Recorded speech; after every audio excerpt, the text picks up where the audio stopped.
to speak to you guys today. Appreciate every one of you and what you do and what you stand for our state.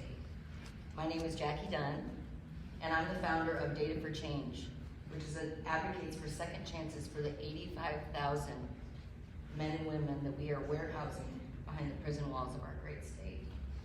Florida has the third largest U.S. prison population.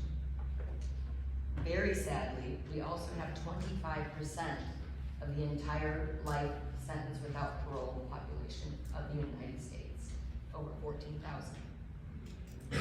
Because we don't have parole in Florida, every single life sentence is a life sentence without parole, which is also known as death by incarceration. I can stand here and say, as a conservative Christian, I am ashamed of our state's eagerness to imprison thousands of people that we are merely mad at and not afraid of. As my colleagues have stated, the budget for the Florida Department of Corrections is $3.3 billion. We pay for that. Traditional incarceration is very expensive. A young, healthy individual costs taxpayers $28,000 a year. That figure triples at the age of 50. And we have 30% of our incarcerated population are over the age of 50.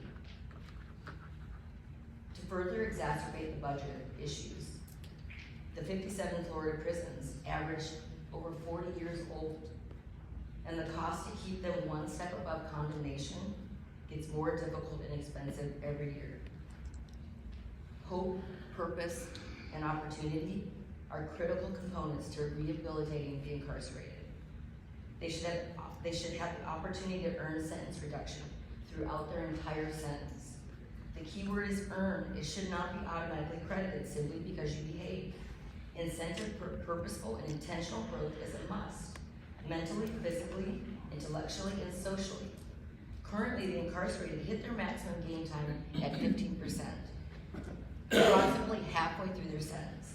As an example, inmate K31479, who's my son Lucas, is serving 18.75 years behind prison walls, 100% behind bars, for DUI manslaughter at the age of 20 as a first-time offender. He will reach his 15% gain time max in year 8. He'll still have 2,695 days of hopeless incarceration left in his sentence. The majority of men and women are released from prison in Florida worse than when they got there, unless they just inherently have the drive to improve, the discipline to choose the right path, and a strong support system, which very few have. In the next 5 years alone, 45,000 men and women will be released, and we all should have a vested interest in their successful re-entry into our communities. It's time to transition away from being tough on crime and being smart on crime.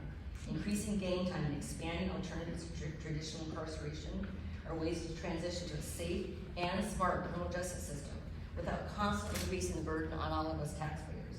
If the whole point of criminal justice is public safety and hopefully rehabilitation, Florida gets an F-, and we all foot the bill. Thank you. Look forward to seeing you in Tallahassee. Thank you.